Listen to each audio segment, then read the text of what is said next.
Halo, saya Kanang Nurwidianto dari kelas TI 23G. Di sini saya akan menjelaskan modul 4 statistik, yaitu analisis korelasi dan regresi. Apa sih kegunaan analisis tersebut? Nah, uji korelasi digunakan untuk mengetahui ada atau tidaknya hubungan linear antara dua variabel serta seberapa kuat hubungan tersebut. Nah, korelasi persen digunakan jika data berdistribusi normal dan berskala interval atau rasio, sedangkan korelasi Spearman digunakan untuk data ordinal atau data yang tidak memenuhi asumsi normalitas. Nah, kemudian ada juga uji regresi. Nah, uji regresi ini digunakan untuk menganalisis pengaruh antara satu atau lebih variabel independen terhadap variabel dependen. Nah, dalam regresi linear sederhana, hanya ada satu variabel independen dan hubungan keduanya dinyatakan dalam bentuk persamaan linear Y sama dengan alpha ditambah Bx ditambah E, di mana Y adalah variabel dependen sedangkan X adalah variabel independen dan alpha adalah konstanta. Nah, pada kali ini objek yang menjadi penelitian adalah mahasiswa TI 23 UGP Karawang. Nah, di sini sudah ada ya data-datanya. Selanjutnya kita input kepada aplikasi SPSS. Nah, pada tabel variabel view untuk variabel tinggi badan kita beri label sebagai X, kemudian berat badan kita beri label dengan J. Nah, untuk measurementnya kita buat scale semua untuk kedua-duanya. Nah, sebelum melakukan uji analisis korelasi dan regresi, pertama-tama kita harus mencek dulu datanya berdistribusi normal atau tidak. Nah, pertama-tama kita kembali lagi ke aplikasi SPSS untuk menganalisis uji normalitas. Pertama kita ke analyze, kemudian descriptive statistik, kemudian explore. Nah, variabel X masukkan ke dependent list, kemudian variabel Y masukkan juga ke dependent list. Kemudian untuk plots kita centang yang plot with test, kemudian continue dan oke. Nah, di sini udah ada ya untuk hasil tes normality-nya. Diketahui sig-nya untuk X sebesar 0,324 dan Y sebesar 0,119. Nah,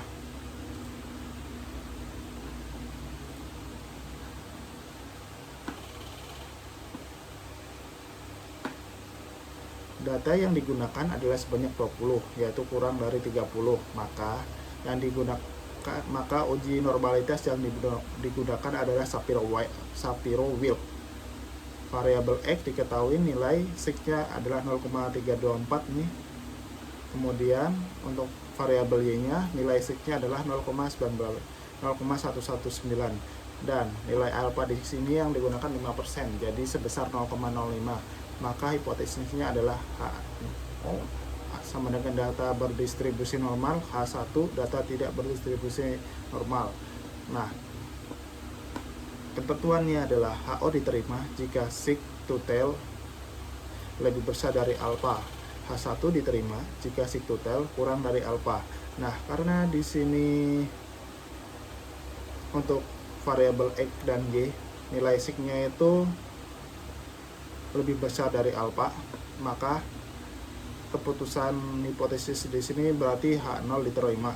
Jadi dengan tingkat signifikansi 5% diperoleh kesimpulan bahwa data tinggi badan dan berat badan terdistribusi dengan normal. Nah, selanjutnya adalah uji korelasi. Nah, untuk mencari uji korelasi, pertama-tama kita kembali ke aplikasi SPSS. Kemudian ini data-data yang di input ya sesuai form yang telah dibuat. Analyze, kemudian korelasi, terus bivariate. Nah, masukkan variabel X dan Y ke kolom variabel. Untuk option extrude case, continue, korelasinya kita Pearson to tail, kemudian klik OK. Nah, di sini udah ada ya untuk hasil korelasinya. Untuk variabel X ini sebesar terhadapnya sebesar 0,426. Nah, berarti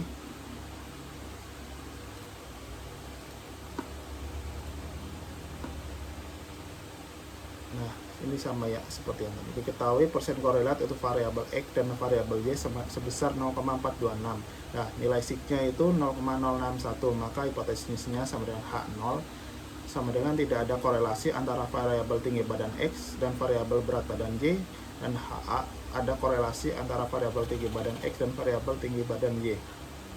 Nah, kemudian untuk pengujian hipotesisnya di sini HO sama dengan sig lebih besar dari alfa dan R hitung kurang dari R tabel, maka tidak ada korelasi yang signifikan. Nah, untuk HA nilai sig lebih kecil dari alfa dan R hitung itu lebih besar dari R tabel, maka data berkorelasi signifikan.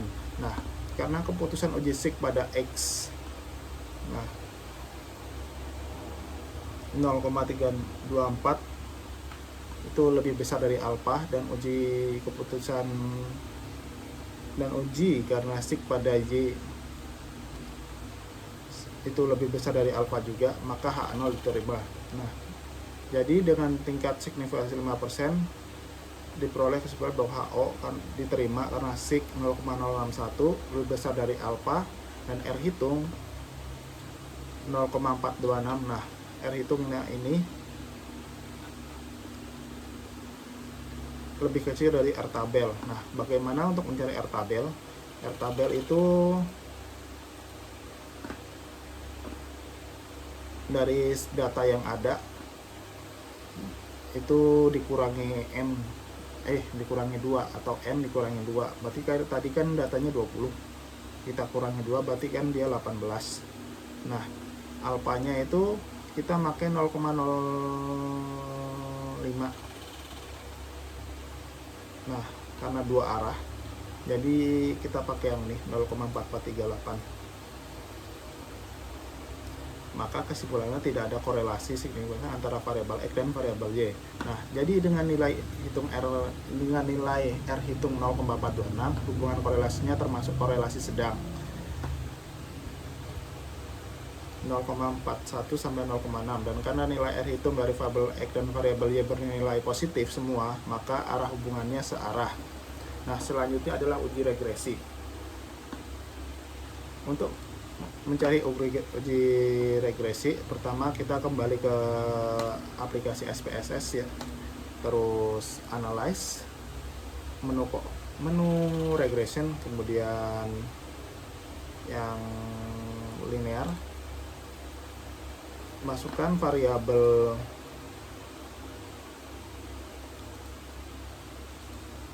Y ke dependent, kemudian variabel X kepada independent. Nah, untuk statistik seperti ini settingannya, kemudian plots, option seperti ini. Kalau sudah, klik OK.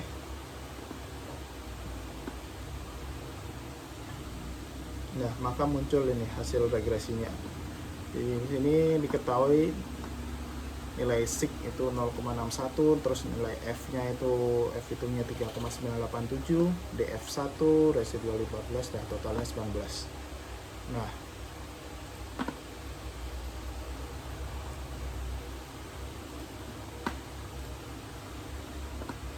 dari tabel di atas nilai R square nilai R itu sebesar 0,426 menunjukkan tingkat korelasi sedang antar variabel, dan R square menunjukkan hasil 0,181 yang artinya pengaruh variabel X terhadap variabel Y sebesar 18%. Nah, untuk melihat signifikansi persamaan regresi, dapat dilihat dari nilai F sama dengan 3,987 dan dibandingkan nilai F tabel. Formulasi yang digunakan adalah sebagai berikut. H0 sama dengan bersamaan garis, tidak bisa digunakan untuk prediksi. HA sama dengan bersamaan garis, bisa digunakan untuk prediksi. Nah, langkah pengujian hipotesisnya yaitu H0 sama dengan nilai sig kurang dari alfa atau F hitung lebih kecil dari F tabel, maka persamaan garis tidak bisa digunakan untuk prediksi. Nah, untuk HA-nya, nilai sig itu lebih kecil dari alfa atau F hitung lebih besar dari F tabel, maka persamaan garis yang digunakan bisa digunakan prediksi. Nah, karena keputusan uji sig sebesar 0,061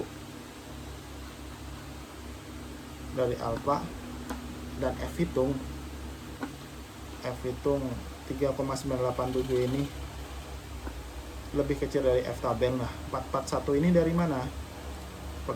Kita fokuskan ke DF ini, kan DF ada 1 terus 18, maka kita buka ke F tabel, kita pakai yang 1 kemudian ke 18. Nah, ini nilainya 441,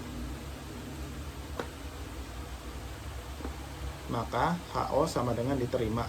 Jadi dengan tingkat signifikansi 5% diperoleh kesimpulan bahwa HO diterima, maka persamaan garis tidak dapat digunakan untuk prediksi.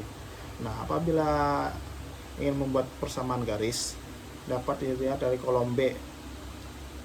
Nih, nilai konstanta. Di sini nilainya minus dan nilai X-nya itu 0,5 minus 27,407 dan nilai X-nya itu 0,516. Maka perhitungan persamaan garis regresi sama dengan Y sama dengan alfa A ditambah BX. Nah, jadi minus 27,407 ditambah 0,516.